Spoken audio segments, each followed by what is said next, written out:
kita akan jadi tahu tuh ya, tadi bagaimana cara kita bersikap gitu ya. Semakin tinggi pendidikannya, pasti juga di masyarakat juga akan berbeda cara perlakuannya. Kemudian bagaimana orang menentukan. Biasanya orang-orang yang berpendidikan di masyarakat itu punya apa ya, dianggap punya tadi karena dianggap punya kepintaran tertentu, punya wawasan tertentu, biasanya menjadi pimpinan masyarakat di sana gitu ya. Jadi kalau kita bicara pendidikan itu tidak hanya masalah pendidikan formal SD, SMP, SMA atau kuliah, tapi juga masalah pendidikan agama gitu.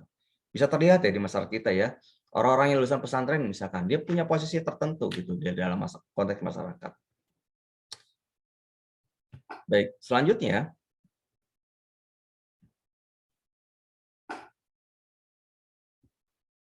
sebentar saya agak nge-lag nih. Nah, ada bentuk dari stratifikasi sosial, ada bentuk stratifikasi sosial tertutup, closed stratification. Apa nih? Jadi di mana anggota masyarakat pada status yang sama dengan orang tuanya gitu. Jadi ini bentuk apa ya? Turun-temurun. Ini pada masyarakat kerajaan misalkan ya, yang hidup dulu dalam masyarakat kerajaan, katakanlah di Yogyakarta gitu ya. Kan udah ada rajanya itu Raja Yogyakarta. Nah, anak turunan raja kan berdarah biru ningrat gitu ya. Nah, itu terus dia punya hak istimewa tertentu dalam masyarakat. Oh, ini turunan raja nih gitu. Oh, ini pangeran segala macam dianggapnya ya. Kalau saya contoh di sini, contohnya Pangeran Charles misalkan, calon raja Inggris. Nah, dia punya kedudukan tertentu karena memang orang tuanya raja Inggris. Atau Pangeran Charles kemudian punya anak siapa William ya, misalkan akan jadi raja Inggris terus gitu. Kerajaan begitu. Itu adalah bentuk strategi sosial tertutup. Jadi berdasarkan garis keturunan di sini. Yang kedua, stratifikasi sosial terbuka, open social stratification. Jadi keterbukaan ini itu punya status tertentu gitu ya. Jadi bukan karena orang tuanya, tapi lebih bagaimana tentang keberadaan dia di situ gitu ya. Jadi dalam yang terbuka ini mungkin setiap masyarakat punya kesempatan yang sama gitu. Di dalam masyarakat gitu ya. Tadi contohnya apa? Masalah pendidikan yang menentukan gitu. Atau mungkin dia punya jasa apa di dalam masyarakat. Itu juga ada penggolongan-penggolongan tertentu di situ gitu. Ya. Ini kalau kita berbicara tentang sebab akibat ya dari stratifikasi ini, mengatur hubungan sebab timbal balik, sebab akibat di situ. Gitu ya. Jadi antara individu dengan individu satu yang lain, mengatur tingkah laku juga. Tadi misalkan orang yang tadi berdarah biru, pangeran misalkan, pasti dalam tingkah lakunya berbeda dengan masyarakat biasa.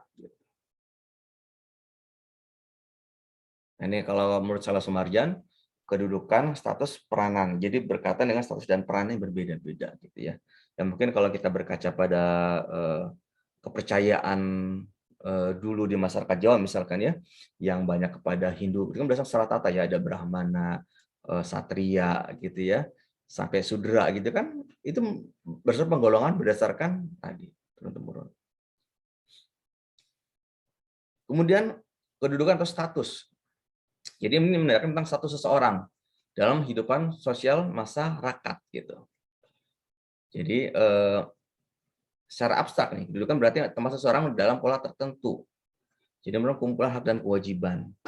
Nah, ketika dia sudah menjadi bagian dari strata sosial itu, tadi saya bilang, ketika dia sudah punya jabatan tertentu, posisi tertentu, pasti akan mempengaruhi bagaimana dia bersikap, bagaimana dia bertingkah dan bagaimana dia berkomunikasi gitu.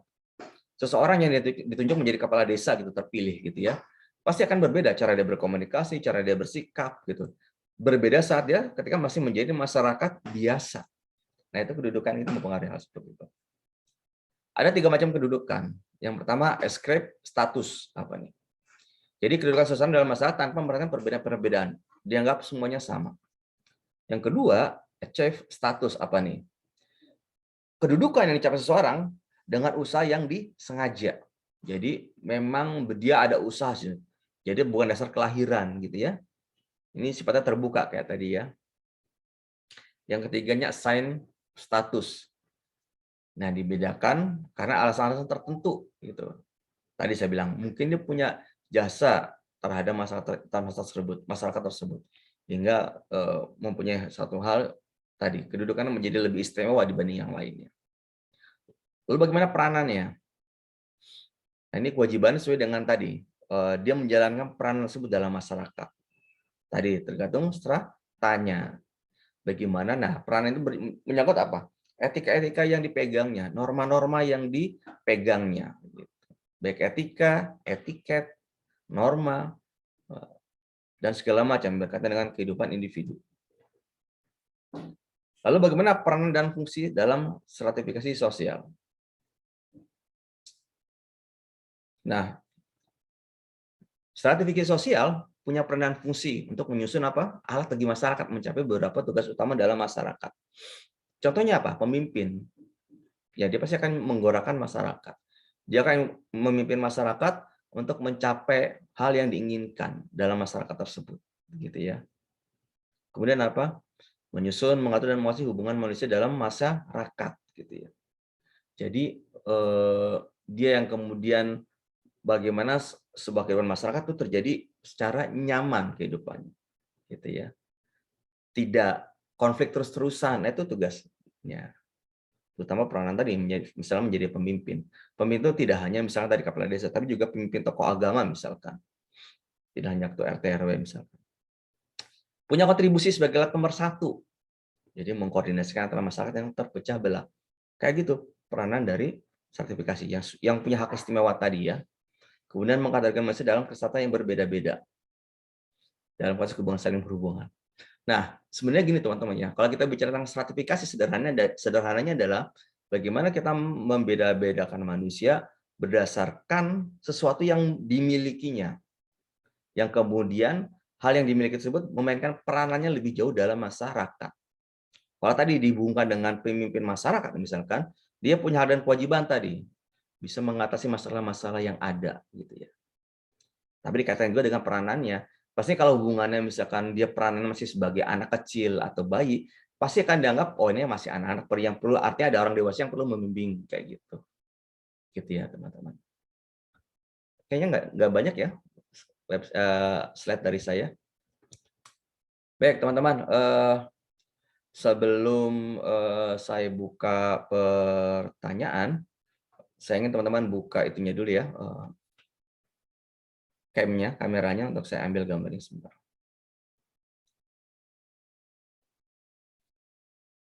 Ini cukup banyak ya, ada 27 orang. Ini kelas A aja kan ya? Nggak campur sama kelas B, enggak kan? Enggak, Pak. Enggak. Oh iya, memang kelas B beda. Sudah saya bedakan ya, masing-masing sesuai dengan jamnya masing-masing.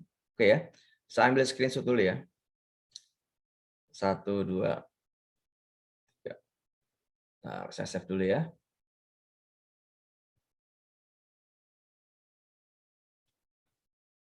Habis kuliah saya ada kuliah apa lagi nih habis ini?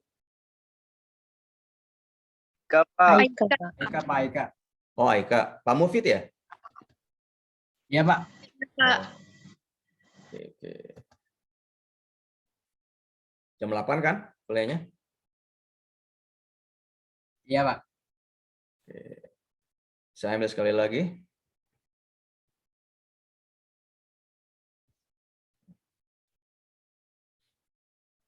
Save dulu.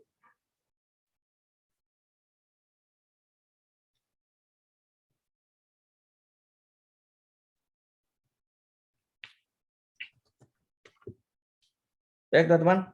Silakan kalau ada yang mau ditanyakan dari materi kita pada hari ini mengenai stratifikasi sosial, mengenai penggolongan-penggolongan dalam kehidupan masyarakat. Silakan kalau mau ditanyakan. Yang pastinya, silakan. Mau bertanya, Pak? Ya, silakan Salim. Gimana? Kalau menurut strata sosial tadi kan orang banyak sekali melihat dari umur ya, Pak ya? Salah satunya. Salah satunya gitu ya, dari umur. Dan banyak sekali di kalangan sosial ini, di masyarakat tuh, dengan anak muda tuh, orang tua, padahal anak muda ini berkatanya tuh benar gitu. Tapi sedangkan orang tua berpikir kamu aja anak baru lahir kemarin gitu.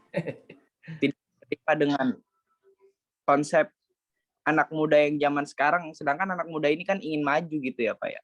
Iya. Menurut Bapak tuh gimana Pak? Ya, hal-hal anggapan seperti itu memang banyak dikaitkan juga dengan budaya yang ada dalam masyarakat tersebut ya. Budaya, kemudian pendidikan juga gitu, anggapan seperti itu. Kalau misalkan orang tuanya kita berpendidikan, ya satu, dia mungkin tidak akan terlalu ibaratnya mengistimewakan dirinya. Oh, saya orang tua, banyak pengalaman, kamu baru kemarin sore tahu apa sih, misalnya. Kan sering kita ungkapan kayak gitu ya. Kalau dia mungkin banyak baca, banyak referensi segala macam, mungkin tidak akan berkata seperti itu. Pertama gitu. Yang kedua juga unsur budaya. Ada juga yang beberapa budaya yang memang anak muda itu harus tetap tunduk dan patuh sama orang tua gitu ya, yang murah sudah tua, apapun mau benar mau salahnya gitu ya. Kita harus ada adatnya yang seperti itu gitu ya. Nah, saran saya adalah buat kita yang seperti itu nggak apa-apa. Memang kadang-kadang orang tua ada yang mungkin nggak sependapat dengan kita. Kalau misalnya kita menolak atau segala macam, lakukan dengan cara yang halus, dengan cara yang sopan, dengan cara yang beradab gitu ya, dengan cara yang enak gitu. Jadi biar tidak menyinggung perasaan orang tua gitu. Bisa kok lama-lama nanti kalau misalnya sudah dalam berhubungan kita dengan cara yang baik, kita juga bisa mempengaruhi mereka loh gitu. Saya pengalaman saja di masyarakat gitu ya.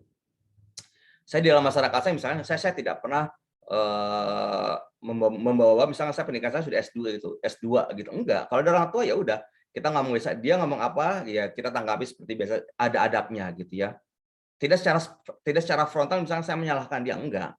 Tapi sedikit demi sedikit ada adabnya. Lama-lama dia akan terbuka kok pikirannya. Mereka begitu karena mereka belum tahu kita aja. Mereka belum tahu bagaimana pemikiran kita segala macam gitu. Nah, tinggal anak muda adalah bagaimana mengimbangi mereka. Gitu. Kalau orang yang sudah tua biasanya agak susah berubah. Orang yang sudah usia 40 tahun ke atas, 50 tahun ke atas itu agak susah gitu, yang harus cepat berubah gitu, enggak. Perlu kita pelan-pelan gitu. Pengalaman saya di masyarakat kayak gitu. Khususnya menghadapi orang-orang tua ya, yang kemudian kita punya pemikiran-pemikiran baru yang harusnya seperti ini di masyarakat nih, jangan seperti itu kayak gitu. Pengalaman saya seperti itu sih, Salim. Ya, jadi dimaklumi saja kalau orang tua beranggapan kayak gitu. Kita nggak bisa juga menyalahkan mereka karena tadi saya bilang bisa tergantung dari culture-nya, budaya yang masalah di situ. Kemudian dua, masalah pendidikan gitu. Ya, saya yakin pendidikan orang tua kita mungkin tidak setinggi kita gitu ya. Ya kan? Gitu. Itu jadi mungkin yang beda pemikiran dengan kita. Jadi kalau ada orang tua macam-macam ngomong begini gitu ya, sementara kita iyakan aja gitu ya, tanpa harus kita melawan secara frontal. Kalaupun kita merasa benar ya berikan masukan yang tadi secara enak, secara sopan santun gitu. Tidak dengan nada-nada keras gitu, tidak dengan emosi, itu akan lebih enak gitu. Gitu Salim. Oh iya baik Pak. Dan satu lagi Pak, mau bertanya Pak. Gimana? Di kalangan masyarakat sekarang kan kebanyakan gitu ya Pak ya. Kebanyakan orang yang memandang itu dengan harta sehingga tahtanya itu di atas gitu Pak. Dan bagaimana caranya gitu ya Pak ya. Budaya tersebut tuh menghilang gitu Pak. Kira-kira ya Pak. Sedangkan agak susah ya? ilmu yang malahan kan ilmu gitu ya Pak ya. Yang sebenarnya bagus di atas gitu. Kemarin kita sudah belajar ya mengenai hedonisme materialistis, sudah belajar belum ya? Saya lupa deh. Sudah belajar belum kemarin tuh? Belum ya? Atau yang sorry, mungkin kelas yang satu lagi ya, yang sosiologi komunikasi. Nah itu nanti teman-teman dapat mata kuliah sosiologi komunikasi. Kita di situ akan banyak mengenai hedonisme, mengenai materialistis gitu. Jadi kalau hedonisme itu memandang sesuatu berdasarkan hawa nafsunya gitu ya. Jadi harus semuanya terpenuhi hawa nafsunya. Dia tidak perlu benar dan salahnya. Keduanya materialistis, memandang segala sesuatu berdasarkan harta segala macam. Nah, kenapa seperti itu? Ya memang kita tidak bisa menyalahkan ya. Kenapa? Arus media begitu kuat. media sosial begitu kuat, media massa juga gitu ya. Yang apa? Diiming-imingi materi. Oh, kalau orang memakai mobil Camry misalkan, oh itu orang yang hebat gitu ya. Orang yang pakai motor apa? NMAX yang good say itu lebih keren ketimbang yang pakai Beat misalkan. Orang yang kulitnya putih gitu ya. Rambutnya apa? Polem ya, poni lempar tuh ya. Model-model Korea misalkan. Itu lebih keren ketimbang rambutnya yang nggak jelas misalkan. Itu kan pandangan-pandangan gitu. Ya, kita nggak bisa menyalahkan. Memang idealnya segala sesuatu dilihat pada substansinya, bukan pada yang terlihat gitu. Tapi kita tadi juga bisa menyalahkan. Nah, tinggal kitanya bagaimana membuktikan hal tersebut. Kalau misalkan orang melihat kelebihan kita, itu bukan dari yang terlihat tadi gitu. Bukan tadi kalau kamu lihat dari materinya gitu. Saya yakin kok gitu teman. Ini khususnya buat laki-laki ya. Walaupun misal tampang kamu misal jelek ya, cuekin aja. Percayalah, kalau kamu punya sesuatu yang bisa dilihat menjadi kelebihan kamu, masalah pekerjaan kamu, masalah insya Allah orang akan melihat itu kok, bukan pada sisi yang tadi mungkin kamu lihat materinya, tampangnya, itu sifatnya cuma sementara kok gitu. Nanti akan hilang dengan sendirinya. Orang lama-lama akan melihat, kalau orang lebih mengenal lama, dia akan lebih melihat substansi kita gitu, siapa kitanya gitu ya. Jadi jangan khawatir kalau teman-teman mungkin sekarang mungkin belum jadi apa-apa, masih nothing, ketika nanti teman-teman sudah mulai berbuat sesuatu dan jadi sesuatu, orang akan lebih memandang kok gitu. Jadi jangan khawatir. Terus aja berusaha menjadi yang terbaik yang teman-teman bisa lakukan. Itu kan lebih enak gitu. Ya. Gitu Salim. Ya, Dan Pak, terima kasih. Oke. Dan satu lagi teman-teman ya, ini yang saya ingatkan buat teman-teman. Teman-teman harus punya sesuatu yang bisa menjadi kelebihan teman-teman dibanding teman-teman yang lain. Kamu saling misalkan, oke, saya misalkan jago desain, ya udah.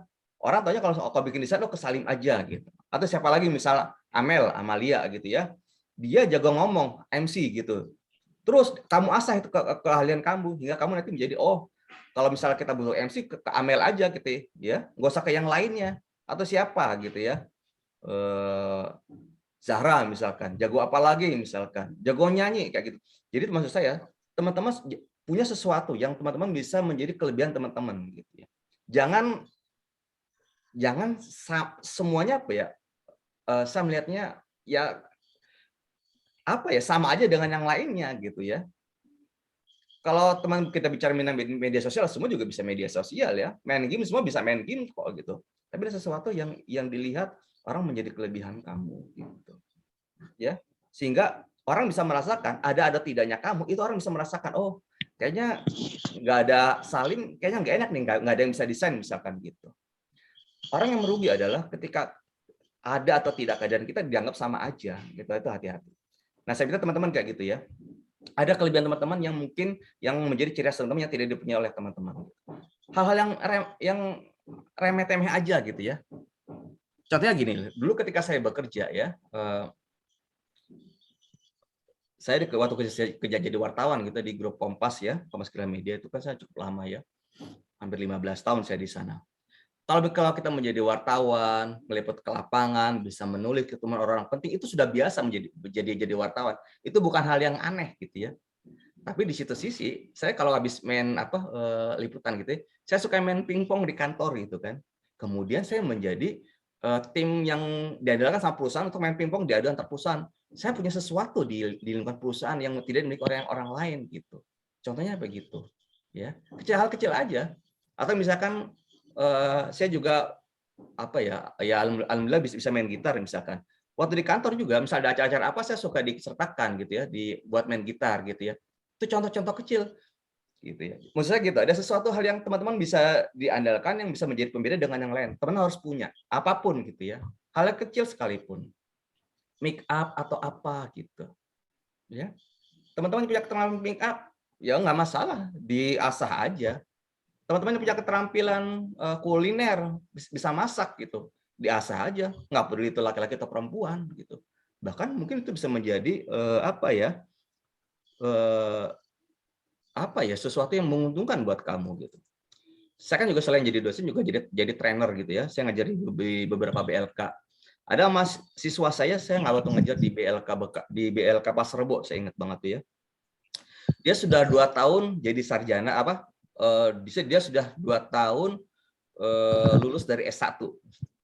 Saya ingat banget, saya tanya, kamu lulusan apa? Saya lulusan dakwah, Pak, tapi 2 tahun saya masih nganggur, dia cerita gitu. Terus waktu itu saya tanya, kamu punya kebiasaan apa? Saya senang masak, Pak. Dia bilang, padahal laki-laki loh. Senang masak, saya bilang, ya udah, kamu pertajam aja itunya, asah keterampilan kamu dalam memasak. Kemudian kamu promosikan keterampilan masak kamu itu lewat media sosial, Instagram segala macam. Setahun berikutnya saya bertemu dengan dia sudah wirausaha. Dia buka usaha kuliner di rumahnya gitu. Bisa bikin masakan, bisa kue segala macam gitu. Saya tanya, masih ingin bekerja nggak dengan bidang ilmu kuliah kamu? Enggak, Pak, saya sudah nyaman dengan ini. Ternyata ini sudah bisa menghasilkan buat saya. Nah, kayak gitu teman-teman. Kalau bisa ada hobi teman-teman yang mungkin itu bisa menjadi sesuatu buat teman-teman gitu ya. Kalau kita melakukan sesuatu dengan hobi kan rasanya nggak berat ya gitu ya. Kamu tadi Salim misalkan senang main bola, ya udah diasah aja main bola kamu gitu. Bisa aja nanti jadi pemain yang profesional misalkan. Terus kamu dipakai buat main kemana-mana misalkan. Gitu ya teman-teman ya. Oke, itu aja teman-teman. Masih ada yang mau tanyakan dari materi perkuliahan pada hari ini? Karim? Nggak ada? Oke, kalau nggak ada teman-teman, sampai bertemu kembali untuk minggu depan untuk mata kuliah pengetahuan ilmu sosiologi untuk materi yang ke-11 di minggu yang depannya gitu ya. Sebelum kita akhiri perkuliahan pada malam hari ini, sama-sama kita membaca hamdalah. Alhamdulillahirabbil alamin. Ya. Kurang dan lebihnya saya mohon maaf. Wassalamualaikum warahmatullahi wabarakatuh. Waalaikumsalam warahmatullahi Waalaikumsalam warahmatullahi wabarakatuh. Ya, sampai ketemu lagi ya. Banyak, Pak. Ya. Masih banyak. Ya.